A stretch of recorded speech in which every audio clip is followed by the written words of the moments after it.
Another exciting activity that we've actually done as World Food Program is we've partnered with the XPrize on the Global Learning XPrize, which was funded by Elon Musk actually, which was about like teaching basic reading, writing and math to children, self-learning on tablets. And that actually just closed last year.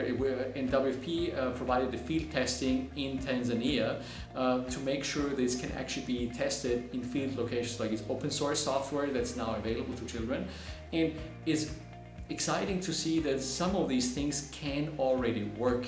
And sometimes it can be done by a startup, sometimes it can be done by XPrize, like an incentive competition. And so these are really exciting developments that we are seeing as well, that you might have thought years ago that this is impossible, but you can make a difference also sometimes by just working on crazy ideas.